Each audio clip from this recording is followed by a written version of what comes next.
Hello there and welcome. In this video, I'm going to go over some of the problems that we did, starting with the first one. Consider a 12-base long stretch of DNA that is composed of exactly 2 A's, 4 T's, 3 G's, and 3 C's. How many unique sequences can we create? We can use a formula to solve this problem. For a sequence of n characters with T categories, of which n sub I objects in each category are redundant, then the number of possible sequences, and then we have a formula. W equals n factorial over n sub 1 factorial, n sub 2 factorial, and so on. So let's give this a try. Basically, this is clear this out. So it's fairly straightforward, right? We have some variables with values. We know that n here is 12. The number of characters, and then we have these redundant categories: n sub a, n sub t, n sub g, n sub c. And this formula is saying that we can figure out the number of unique sequences, permutations, right? That's just the factorial, but we're dividing out the redundant ones because these A's and T's, they're indistinguishable, and a sequence that has an A in one position and an A in another position, if we were to swap the A's in those two positions, it would still be the same sequence. So we're going to put in those numbers, and for the purposes of knowing how to program, you don't need to know the probability combinatorial aspect of this problem. We just need to know how to do this formula, basically. So we're going to make a function here, sequences, and we need to compute a factorial here. So we want the factorial of n, and if you remember, we have the math library has a function that allows us to compute factorials. So we're going to use the math library here and call math.factorial to get this answer. And we'll just do the same thing, and we use parentheses to enclose these individual values here so that we know they're all under the same thing. Just going to use copy and paste here and replace the respective variables here with their correct ones: n sub t, n sub c,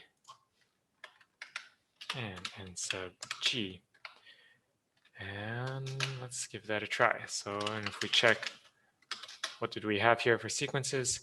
So the answer should be 277,200 sequences. Problem 2. In bioinformatics, we're often processing lists of sequence data and extracting information about those sequences as we go. In such cases, it will usually be a for loop that gets used to go through each sequence. Use a for loop that on each iteration prints out the index, i.e. the numerical position or order of each of the sequences in the ordered list we called data sequences below. The actual sequence itself as a string, and the length of the sequence in number of bases. For Canvas, what is the length in bases of sequence number 57, abiding by the convention that the first sequence is sequence 0. So for this problem, basically it's asking us to print out some information, right? We have this list here, data sequences, and let me just pull up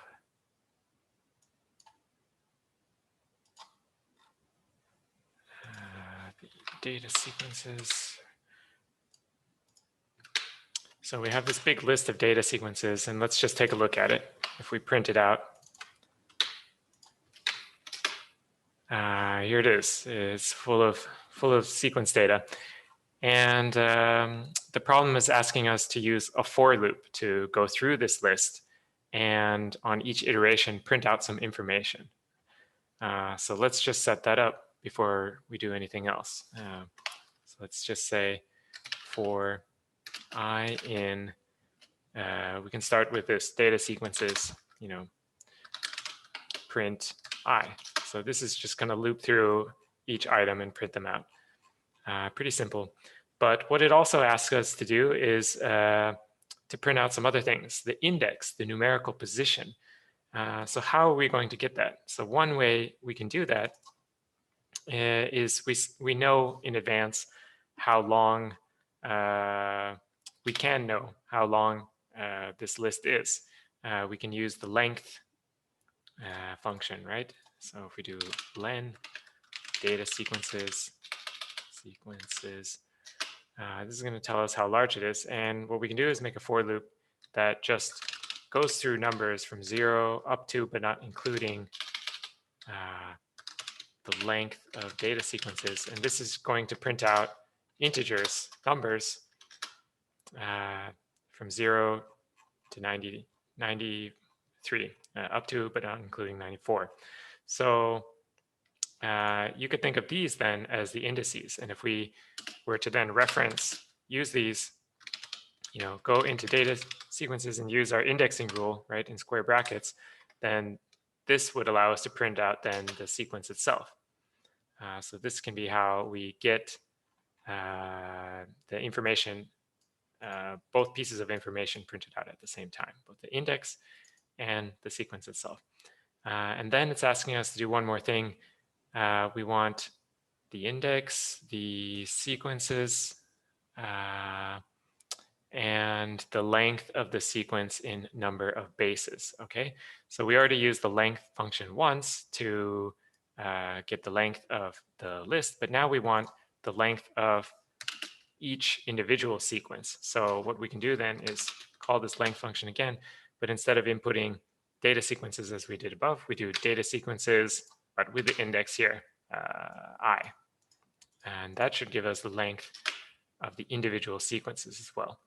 And so to answer the question, we go to number 57 here, and we see that its length is 15.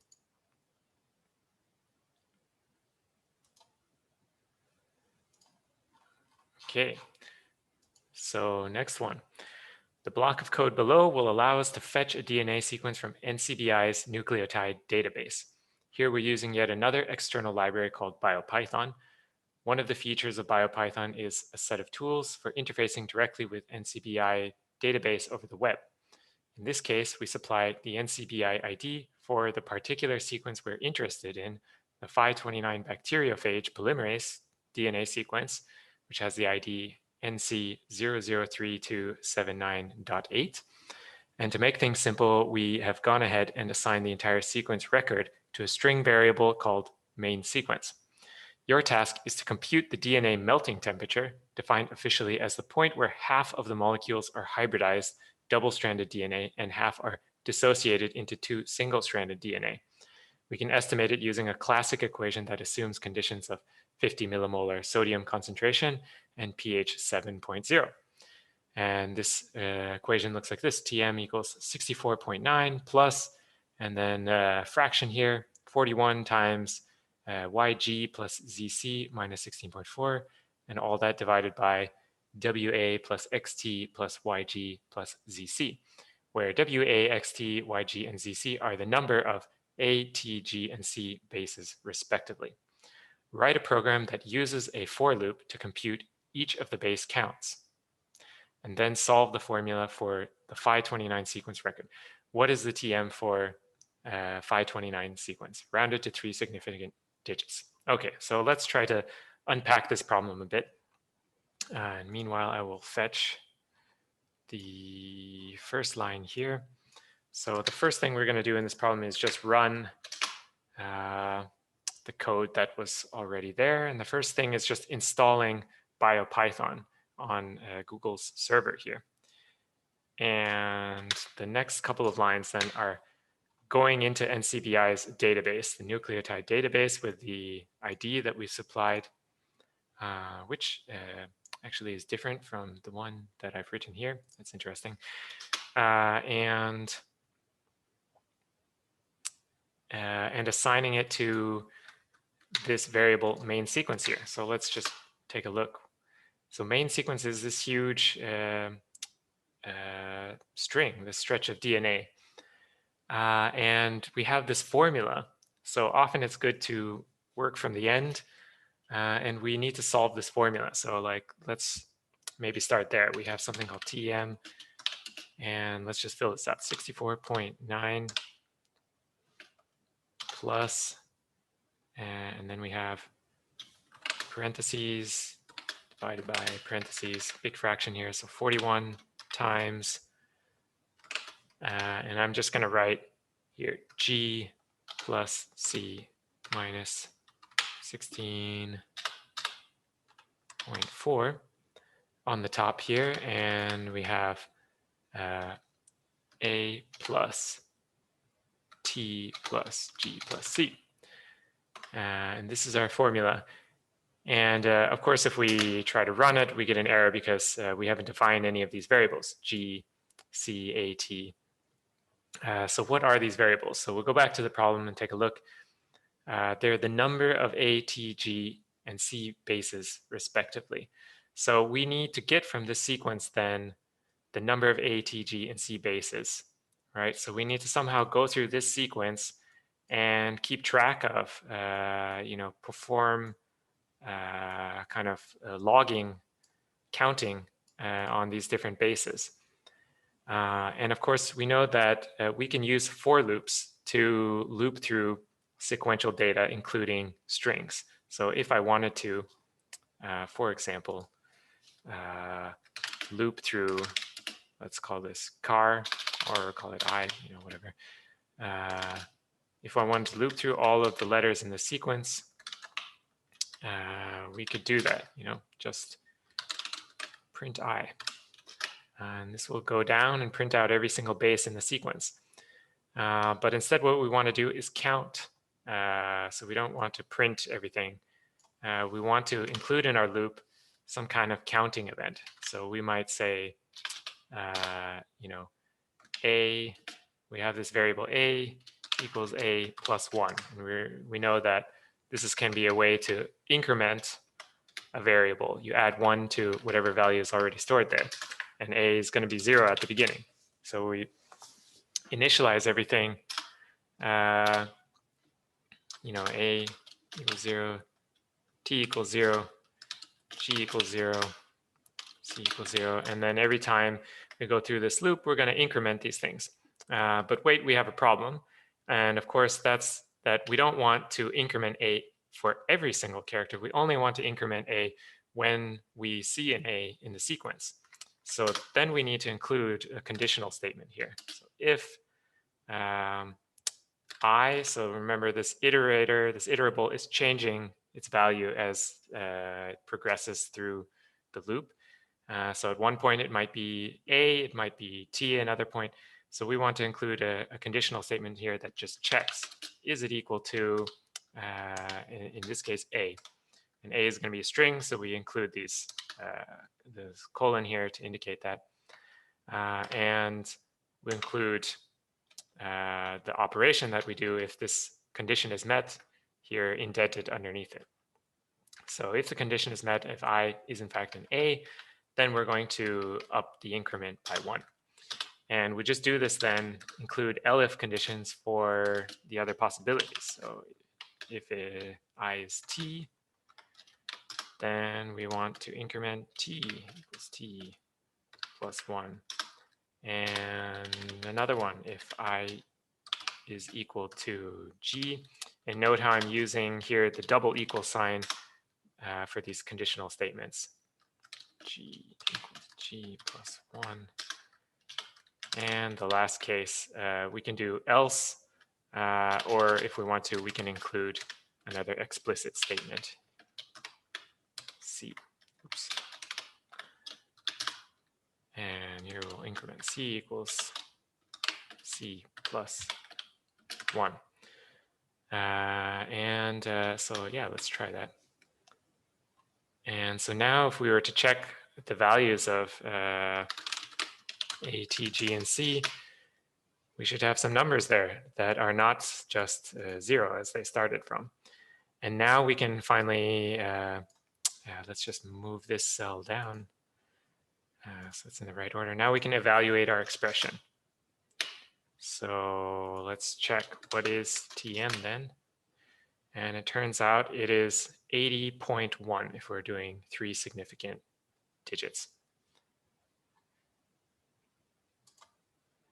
Okay, and then this last optional challenge problem I'll just talk through briefly. So the idea here was that you would find some data of your own and plot it. So I'll just go through the example that we had here to start with. And Google Colab has this library that you can import. The code that we provided here was to allow you to upload your own file. So I'm just going to copy that here. Let's see, let's do this first. So we'll just run this piece of code. Let's see, we have some kind of syntax error. So let's just see what could have gone wrong here. Of course, I wrote for instead of from, right? Import IO. Oh yes, and here I should hit enter. Okay. So, and this will prompt us to upload a file. And let's use this CSV file. So if we were to actually look at this,